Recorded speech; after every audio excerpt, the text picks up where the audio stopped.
नमस्कार, दिन भर की बड़ी खबरों में आपका स्वागत है। मैं हूं शिवानी।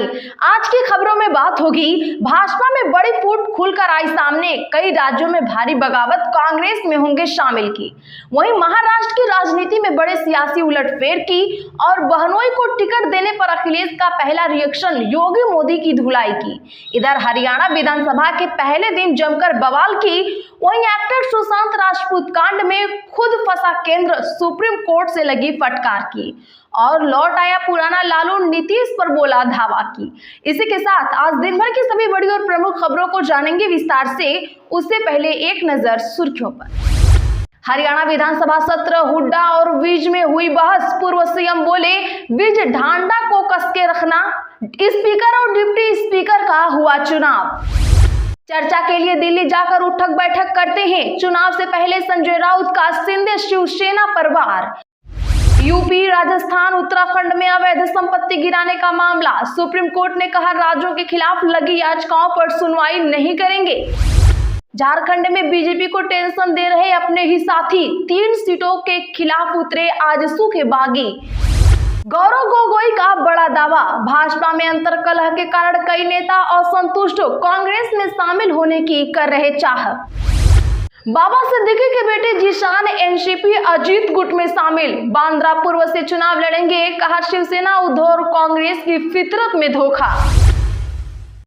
देवली उनियारा से कांग्रेस के बागी नरेश मीना लड़ेंगे चुनाव। डोटासरा बोले, किरोड़ी जगमोहन के लिए भवानी को उठाकर बैठे थे, गमछा डांस किया। अखिलेश यादव ने भाजपा पर साधा निशाना, कहा रिश्तेदारवादी पार्टी है बीजेपी। आदित्य ठाकरे के खिलाफ मिलिंद देवड़ा चुनाव लड़ सकते हैं। वर्ली सीट से शिवसेना शिंदे गुट टिकट दे सकती है। फडणवीस ने नागपुर दक्षिण पश्चिम से भरा पर्चा। प्रदीप सिंह हिंदू नहीं पाखंडी हैं। बीजेपी सांसद पर भड़के लालू यादव, नीतीश को भी लपेटा। भाजपा प्रत्याशी धर्मराज बोले, हाथी का बटन दबाना। कानपुर में सपा विधायक की पुलिस से झड़प। लखनऊ में निषाद पार्टी ने लगवाए पोस्टर। मधु कोड़ा की याचिका सुप्रीम कोर्ट से खारिज, नहीं लड़ सकेंगे विधानसभा चुनाव। कोयला घोटाले में हुई थी 3 साल की सजा। कश्मीर कभी हिस्सा नहीं बनेगा, अपनी दशा पर ध्यान दे पाक। फारूक अब्दुल्ला ने फिर पाकिस्तान को जमकर लताड़ा। माफी मांगे वरना, कांग्रेस विधायक के विवादित बयान पर भड़की सीता सोरेन, कहा था रिजेक्टेड माल। सुशांत केस में अभिनेत्री रिया चक्रवर्ती को मिली बड़ी राहत। लुकआउट सर्कुलर नोटिस रद्द, सीबीआई को लगा तगड़ा झटका।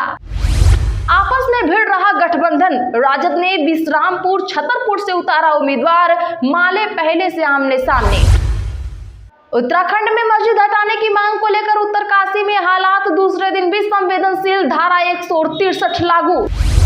27 को बंगाल आएंगे गृह मंत्री अमित शाह, करेंगे सदस्यता अभियान की शुरुआत। बुधनी में भाजपा, विजयपुर में कांग्रेस प्रत्याशी ने भरा पर्चा। रमाकांत के लिए रैली करने पहुंचे सीएम व शिवराज। कांग्रेस का विजयपुर में शक्ति प्रदर्शन जारी। सुप्रीम कोर्ट से शर्जील इमाम को बड़ी राहत, जमानत पर जल्द फैसला लेने का सुप्रीम कोर्ट ने दिया निर्देश। हिमाचल कांग्रेस में निष्क्रिय पदाधिकारियों की लिस्ट तैयार, हाईकमान की हरी झंडी मिलते ही होंगे बाहर। प्रतिभा बोली, तेरा मेरा के आधार पर पदाधिकारियों का चयन नहीं। जम्मू कश्मीर से खत्म होगा आतंकियों का नेटवर्क। एलजी मनोज सिन्हा ने सुरक्षा बलों को दी खुली छूट।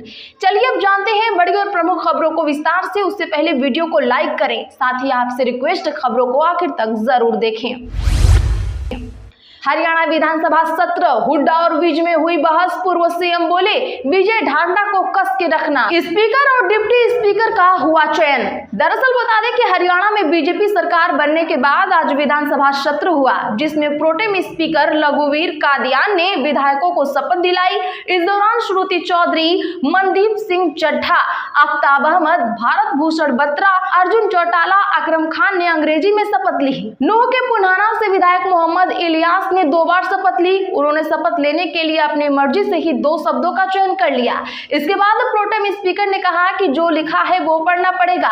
इसके बाद उन्होंने पूरी शपथ उर्दू में पढ़ी। इसके बाद विधानसभा अध्यक्ष और उपाध्यक्ष चुने गए। सर्वसम्मति से हरविंदर कल्याण को अध्यक्ष और डॉक्टर कृष्ण मिड्ढा को उपाध्यक्ष चुना गया। गौरव गोगोई का बड़ा दावा, कहा भाजपा में अंतर्कलह के कारण कई नेता असंतुष्ट, कांग्रेस में शामिल होने की रख रहे चाह। जी हां, बता दें कि असम में 13 नवंबर को होने वाले उपचुनाव से पहले ही राजनीतिक सरगर्मी तेज हो गई है। इसी बीच कांग्रेस सांसद गौरव गोगोई का एक बड़ा दावा सामने आया है, जिसमें उन्होंने कहा कि एक तरफ लोग कांग्रेस उम्मीदवारों के नाम देखकर खुश हैं, तो वहीं दूसरी तरफ भारतीय जनता पार्टी के अंदर ही मतभेद देखने को मिल रहा है। उन्होंने कहा कि खुद भाजपा के लोग अपने नेतृत्व से नाराज हैं और कांग्रेस में शामिल होना चाहते हैं। कांग्रेस नेता गोगोई ने कहा कि कई लोग अब भाजपा नेतृत्व से नाराज हैं। असम के मुख्यमंत्री हेमंत बिस्वा शर्मा ने भाजपा में शामिल होने के बाद कई सालों से काम कर रहे भाजपा कार्यकर्ताओं की अनदेखी की है और यही वजह है कि अब कई लोग भाजपा छोड़कर हमारी पार्टी में शामिल होना चाहते हैं। झारखंड में बीजेपी को टेंशन दे रहे अपने ही साथी, 3 सीटों के खिलाफ उतरे आजसू के बागी। जी हां, बता दें कि झारखंड विधानसभा चुनाव को लेकर भाजपा और आजसू में गठबंधन भले ही हुआ हो, लेकिन भाजपा उम्मीदवारों के खिलाफ आजसू से बगावत कर रहे कई लोगों ने नामांकन दायर कर दिया है। भाजपा के खिलाफ आजसू के बागी प्रत्याशियों को आजसू आला कमान नहीं रोक पाया। अब ये सभी बागी भाजपा के खिलाफ भी अपने मैदान में उतर गए हैं। कुछ बागी दूसरे पार्टियों के साथ चले गए हैं और वहां से टिकट पाकर चुनाव लड़ रहे हैं, जबकि कुछ ने निर्दलीय ही ताल ठोक दी है। बता दें कि झारखंड विधानसभा चुनावों की तारीखों के ऐलान से पहले और बाद में कई नेताओं ने पार्टी बदली। इस दौरान बीजेपी और आजसू के विधायक भी जेएमएम के साथ चले गए। चर्चा के लिए दिल्ली जाकर उठक बैठक करते हैं चुनाव से पहले संजय राउत का शिवसेना पर वार। बता दें कि महाराष्ट्र में अगले महीने विधानसभा चुनाव होने वाले हैं। इस चुनाव को लेकर महाविकास आघाड़ी के बीच सीट बंटवारे पर शिवसेना संजय राउत ने प्रतिक्रिया दी है। उन्होंने बताया कि सीट बंटवारे पर चर्चा लगभग समाप्त हो चुकी है। इसके साथ ही उन्होंने बताया कि गठबंधन में छोटी पार्टियों के साथ भी चर्चा की जाएगी। शिवसेना नेता महाराष्ट्र के मुख्यमंत्री एकनाथ शिंदे पर भी निशाना साधा। उन्होंने शिंदे की शिवसेना को नकली बताया। उन्होंने तंज कसते हुए कहा कि शिवसेना चर्चा के लिए दिल्ली जाती है और वहां उठक बैठक करती है। संजय राउत ने कहा कि एकनाथ शिंदे के पास जो शिवसेना है उसकी कमान दिल्ली में अमित शाह के पास है। बाला साहेब ठाकरे की जो शिवसेना हमारे पास है, उन्हें कभी भी सीट बंटवारे के लिए दिल्ली जाने की जरूरत नहीं पड़ी है। अखिलेश यादव ने भाजपा पर साधा निशाना, कहा रिश्तेदारवादी पार्टी है बीजेपी। जी हां, बता दें कि आज यूपी के पूर्व मुख्यमंत्री और समाजवादी पार्टी के राष्ट्रीय अध्यक्ष अखिलेश यादव ने आज भाजपा को रिश्तेदारवादी पार्टी बताया। अखिलेश यादव ने करहल में एक कार्यक्रम के बाद पत्रकार वार्ता में अनुजेश यादव को भाजपा द्वारा प्रत्याशी बनाए जाने के सवाल पर कहा, भाजपा जब हारने लगती है तो नई तिकड़म लगाती है। ऐसी तिकड़म की समाजवादी नेता उसका जवाब ही देते रहे। भाजपा तो परिवारवाद के खिलाफ थी, परंतु ये लोग रिश्तेदारवादी निकले। सोमनाथ बुलडोजर एक्शन में मुस्लिम पक्ष को राहत नहीं, सुप्रीम कोर्ट ने कहा सरकार के पास ही रहेगा जमीन का कब्जा। दरअसल बता दें कि गुजरात के गिर सोमनाथ मंदिर एक्शन के मामले में आज सुप्रीम कोर्ट में सुनवाई हुई। इस दौरान शीर्ष अदालत ने कोई भी आदेश पारित करने से साफ मना कर दिया। शीर्ष अदालत ने कहा कि यह सरकारी जमीन है। जस्टिस BR गवई और जस्टिस KV विश्वनाथन की बेंच ने कहा कि अगले आदेश तक जमीन का कब्जा सरकार के पास ही रहेगा और किसी तीसरे पक्ष को आवंटित नहीं किया जाएगा। मुस्लिम पार्टी की तरफ से दलीलें पेश करते हुए कपिल सिब्बल ने कहा कि यह संरक्षित स्मारक है, किसी तीसरे पक्ष का अधिकार नहीं है। इस पर जस्टिस गवई ने कहा कि तीसरे पक्ष के क्या अधिकार हैं, यह सरकारी जमीन है, हाईकोर्ट को मामले की जानकारी है। प्रदीप सिंह हिंदू नहीं पाखंडी है, बीजेपी सांसद पर भड़के लालू यादव नीतीश को भी लपेटा। दरअसल बता दें कि राष्ट्रीय जनता दल के सुप्रीमो लालू प्रसाद यादव ने हिंदू मुस्लिम की राजनीति कर रहे भारतीय जनता पार्टी के नेताओं पर निशाना साधा है। अररिया से बीजेपी सांसद प्रदीप कुमार सिंह के बयान पर पलटवार करते हुए लालू यादव ने कहा कि जो लोग ऐसी बातें कर रहे हैं वे खुद ही हिंदू नहीं है, वे पाखंडी है।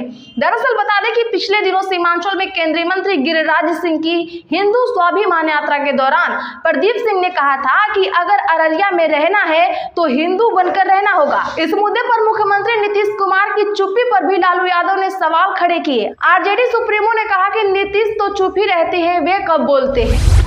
आदित्य ठाकरे के खिलाफ मिलिंद देवड़ा चुनाव लड़ेंगे। वर्ली सीट से शिवसेना शिंदे गुट बनाएगी उम्मीदवार। दरअसल बता दें कि राज्यसभा सांसद मिलिंद देवड़ा वर्ली सीट से उद्धव ठाकरे के बेटे आदित्य ठाकरे के खिलाफ चुनाव लड़ेंगे। वर्ली सीट पर मराठा वोटर्स निर्णायक भूमिका निभाते हैं, इसीलिए शिंदे गुट, उद्धव गुट और राज ठाकरे की पार्टी के बीच त्रिकोणीय मुकाबला होगा।